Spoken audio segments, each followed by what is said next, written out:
నా పేరు మూర్తి, దేవుడిచ్చిన పేరు తోమ. నేను 2014లో రక్షింపబడ్డాను. 2014లో రక్షింపబడ్డాను. అంతకుముందు 2007లో మేము పాములపాడుకు వచ్చాము. నాకు వచ్చేసి 2007లో పసిరికలు చాలా ముదిరిపోయి అనారోగ్య పరిస్థితుల్లో 6 నెలలు మంచంలో ఉన్నాను. ఆయన కృప నన్ను విడిచిపెట్టలేదు, మరణానికి అప్పజెప్పలేదు. దేవుడు బ్రతికించాడు. తిరిగి ఆ తర్వాత 2014లో రక్షింపబడిన తర్వాత కొన్ని రోజుల తర్వాత, కొన్ని సంవత్సరాల తర్వాత సహవాసంలో ఉన్నాను. తర్వాత ఒక 3 సంవత్సరాలు సహవాసంలో లేక వెనుకబడిపోయాను. ఆయన కృప నన్ను విడిచిపెట్టలేదు. ఆయన కృప నన్ను వెంటాడుతూనే వస్తుంది. ఆయన నన్ను విడిచిపెట్టకుండా, మరణానికి అప్పజెప్పకుండా, నన్ను ఎలాంటి పరిస్థితుల్లో ఉన్నప్పటికీ నన్ను పైకి తీసుకొని వస్తూ ఉన్నాడు. అదేవిధంగా నాకు ఇచ్చిన వాగ్దానం 2024లో కీర్తనలు 121:8 వచనంలో, నీ రాకపోకలయందు యెహోవా నిన్ను కాపాడునన్న విధంగా, జూలైలో హోటల్కి వెళ్తూ ఉండగా కరువైన దగ్గర కుక్కలు అడ్డం వచ్చి కింద పడి దెబ్బలు తాకినాయి. నా వెనకాల ఉన్న అతనికి కుట్లు పడ్డాయి. నాకు మాత్రం ఎలాంటి అపాయం కలగలేదు, ఎలాంటి ఇబ్బంది కలగలేదు, ఎలాంటి ఫ్రాక్చర్ కూడా నాకు జరగలేదు. దేవుడు అప్పుడు కూడా నన్ను కాపాడిండు. 2024 డిసెంబర్ 13వ తేదీ, ఒక నెలలో 13వ తేదీ అంటే రేపటి దినాన అన్నట్టు, చాలా అనారోగ్య పరిస్థితి వచ్చింది. ఆయాసం ఎక్కువగా ఉంది. మరి ఆయాసం ఎక్కువ ఉన్నప్పుడు పాములపాడులో ఉన్న రాజు డాక్టర్ దగ్గరికి వెళ్ళినప్పుడు ఆయన వెంటనే మీరు ఆత్మకూరు తీసుకెళ్ళండి అని అన్నాడు. కొద్ది ఇబ్బందికరంగా ఉంది, ఆత్మకూరు తీసుకుపోండి అన్నప్పుడు ఆత్మకూరు వంశీ డాక్టర్ కాడికి పోయినప్పుడు మీరు ఆయన అక్కడ చెకప్ ఇక్కడ రాస్తారు. చెకప్ చేస్తే షుగర్ లెవెల్స్ వచ్చేసి 400 వచ్చినాయి. మళ్ళీ తిరిగి వంశీ డాక్టర్ దగ్గరికి వెళ్ళినప్పుడు అక్కడ చెకప్ చేస్తే 500 వచ్చింది అన్నట్టు షుగర్. వెంటనే ఆయన కూడా ఇక్కడ కాదు, మీరు కర్నూలు తీసుకెళ్ళండి అన్నప్పుడు మరి దైవ సేవకురాలు కారులో ఆత్మకూరు వంశీ డాక్టర్ దగ్గరికి తీసుకెళ్ళినప్పుడు కారు పంపించారు. మరి తిరిగి అదేవిధంగా అక్కడ నుంచి ఇక్కడికి వచ్చినప్పుడు నాకైతే ఎలాంటి స్పృహ లేదు. ఆయాసంతో నేను ఏం మాట్లాడలేని స్థితిలో ఉన్నాను. సేవకురాళ్ళు వచ్చి ప్రార్థన చేయడం ద్వారా నేను కర్నూలు తీసుకెళ్లే ముందర సేవకురాలు ప్రార్థన చేశారు. నేను కర్నూలు వెళ్ళేంత వరకు కూడా స్పృహలో లేను. ఎలాంటి పరిస్థితుల్లో మరణపు అంచుల్లో ఉన్నాను నేను. కొన్ని క్షణాలు అయితే కూడా నేను మరణించేవాడిని. దైవ సేవకుల ప్రార్థన ద్వారా, అదేవిధంగా సేవకులు వెంటనే సంఘంలో ఉండే సేవకులందరికీ చెప్పడం, ఇక్కడి ప్రార్థనలో ఉండడం, వాళ్ళందరూ మధ్యరాత్రి వరకు కూడా ప్రార్థన చేశారు.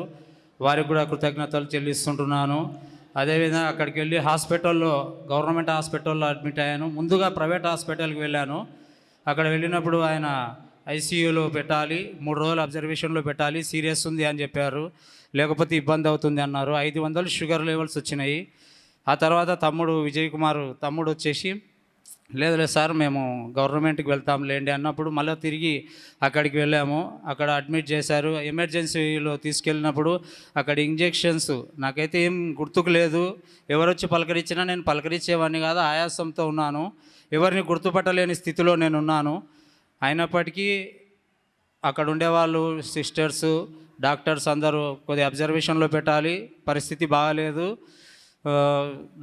డాక్టర్లు అన్నారంట, తమ్ముతో అన్నారంట, ఒకవేళ మేము ఐసీయూలోకి తీసుకువెళ్తే అది లాస్ట్ స్టేజ్ అయినది, ఒకవేళ అక్కడ వచ్చి బాడీ తీసుకొని ఇంటికి వెళ్ళవలసి వస్తుంది, అటువంటి స్టేజ్లో ఉన్నాడు ఆయన అని చెప్పి డాక్టర్లు చెప్పారట. నాతో అయితే ఏం చెప్పలేదు, తమ్ముతో చెప్పారు. అయినా పర్వాలేదు సార్, ఇక్కడనే చేయండి అన్నప్పుడు వాళ్ళు ఎమర్జెన్సీలోనే ఇంజెక్షన్స్ అవి వేసి చేశారు. అంటే వాటి వల్ల కాదు కానీ నాకు స్వస్థత, ఇక్కడ దేవుడు నాకు సంపూర్ణ స్వస్థత, ఇక్కడ జరిగిన ప్రార్థనల వల్ల నాకు సంపూర్ణ స్వస్థత కలిగింది. దైవ సేవకుల ప్రార్థనల వల్ల స్వస్థత కలిగింది. నేను 31వ తేదీ రాత్రి సాక్ష్యం పంచుకోవాలనుకున్నాను. ఆ రోజు సాక్ష్యాలకు అవకాశం లేకుండా తర్వాత మొదటి వారంలో పంచుకోవాలనుకున్నాను, లేదు. కరెక్ట్గా నెల అవుతుంది. 13వ తేదీకి, ఈరోజు 12, రేపు 13. దేవుని కృపను బట్టి ఒక నెలలో దేవుడు, ఇప్పుడు రిపోర్ట్స్ చూస్తే నార్మల్ షుగర్, నార్మల్ ఆయాసం లేదు, ఎలాంటి కాళ్ళ వాపులు లేవు, చేతులు వాపులు లేవు, ఆరోగ్యంగా నీరసం లేదు. దేవుడు సంపూర్ణ స్వస్థత నాకు కలుగజేసిండు. పని చేసుకోవడానికి కూడా కృపను అనుగ్రహించిన దేవునికి స్తోత్రాలు చెల్లిస్తూ ఈ కొద్ది సాక్ష్యాన్ని ముగిస్తున్నాను. ఆమేన్, హల్లెలూయా. మరి ఈ సంవత్సరం, పోయిన సంవత్సరం ఇచ్చిన వాగ్దానం ఏమంటే, నేను మీకు మేలు చేసేదనో మీ పితరుల కంటే మిమ్మల్ని విస్తరింప చేసేదనని వాగ్దానం దేవుడు నాకు ఇచ్చినాడు. మరి దేవుడు నా కుటుంబంలో, నా జీవితంలో కూడా ఎన్నో మేలులను దేవుడు నాకు దయచేస్తున్నాడు. మొట్టమొదటిగా మేలు ఏంటంటే, నా భర్త యొక్క సంపూర్ణ ఆరోగ్యాన్ని దేవుడు నాకు ఇచ్చినాడు. డిసెంబర్ 13వ తేదీన చాలా భయంకరమైన పరిస్థితిలో ఉన్నప్పుడు, ఎటు తోచిన పరిస్థితిలో ఉన్నప్పుడు మేము సేవకుల దగ్గరికి వచ్చినాము. సేవకులు కన్నీటి ప్రార్థనతో మమ్మల్ని వల్ల వెహికల్ ఇచ్చి కర్నూలుకి మమ్మల్ని పంపించినారు. సేవకుల ప్రార్థన ద్వారా నా భర్తకు సంపూర్ణమైన ఆరోగ్యం ఇచ్చి ఈ సమయం ఈ సన్నిధిలో నిలబెట్టుకున్నందుకు దేవునికి స్తోత్రాలు చెల్లిస్తుంటున్నాను. మరి ఇంకొక మేలు ఏమిటంటే, మరి మా పెద్ద కుమారుడు శ్యామును బట్టి ప్రతి సంవత్సరము ఎక్కువ టైఫాయిడ్ వచ్చేది. మళ్ళీ పోయిన సంవత్సరము టైఫాయిడ్ జాండీస్తో కూడా బాబు ఎంతగానో బాధపడినాడు.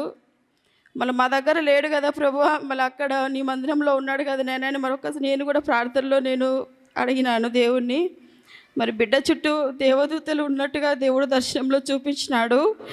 బిడ్డ కూడా సేవకుల ద్వారా, అక్కడ ఉన్నటువంటి పరిచారకుల ద్వారా, అందరి ద్వారా దేవుడు సంపూర్ణమైన స్వస్థతని ఇచ్చి బిడ్డను కూడా సజీవ లెక్కలో ఉంచినందుకు దేవునికి స్తోత్రాలు చెల్లిస్తుంటున్నాడు. మరి మూడో సాక్ష్యం ఏమంటే, మరి చిన్న కుమారుడు శాలెంను కూడా ప్రతిసారి బండి మీద వెళ్ళేటప్పుడు వచ్చేటప్పుడు చాలాసార్లు కింద పడ్డాడు. దేవుడు ఎలాంటి ప్రమాదం జరగకుండా దేవుడు సంపూర్ణమైనటువంటి కాపుదలనిచ్చి స్వస్థతనిచ్చినందుకు కూడా దేవునికి స్తోత్రాలు చెల్లిస్తుంటున్నాను. మరి శాలెంను కూడా 10వ తరగతి పాస్ చేసించినందుకు కూడా దేవునికి స్తోత్రాలు. మరి అప్పుడు పంచుకోలేదు, దేవుని కృపను బట్టి ఇప్పుడు పంచుకుంటున్నాను. మరి మేము కూడా సహవాసంలో లేకపోయినప్పటికీ, ఎన్నోసార్లు తప్పిపోయినప్పటికీ దేవుని ప్రేమ చేత, సేవకుల ప్రేమ చేత ఈ సమయమున మరలా ఈ సన్నిధిలో దేవుడు నిలబెట్టుకున్నందుకు కూడా దేవునికి కృతజ్ఞతాస్తుతులు చెల్లిస్తుంటున్నాను. ఈ కొద్ది సాక్ష్యాన్ని దేవుడు దీవించునుగాక. ఆమేన్. కొండలలో నన్ను విసరివేయక, కోనలలో నన్ను మరువక విడువక, కొండలలో నన్ను విసరివేయక, కోనలలో నన్ను మరువక విడువక, నీ సాత్విక మనస్సుతో దాచితివా నీలో, నీ సాత్విక మనస్సుతో దాచితివా నీలో, నా తండ్రి నా యేసయ్యా నీకే స్తోత్రం, నా తండ్రి నా యేసయ్యా నీకే స్తోత్రం, స్తుతి స్తుతి నీకే, స్తుతి ఆరాధన మహిమ నీకే, స్తుతి స్తుతి నీకే, స్తోత్రం స్తోత్రం, స్తుతి స్తుతి నీకే, స్తోత్రం స్తోత్రం, నా తండ్రి నా యేసయ్యా నీకే స్తోత్రం, నా తండ్రి నా యేసయ్యా నీకే స్తోత్రం. శ్రమలలో నన్ను శోధనలో నన్ను బలపరచితివా, నన్ను చేరదీసి శోధనలో నన్ను బలపరచితివా, నీ సిలువ సన్నిధియే నాదాపు చోటాయేనా, నీ సిలువ సన్నిధియే నాదాపు చోటాయేనా, నా తండ్రి నా యేసయ్యా నీకే నా తండ్రి నా యేసయ్యా నీకే స్తోత్రం. Praise the Lord. హల్లెలూయా.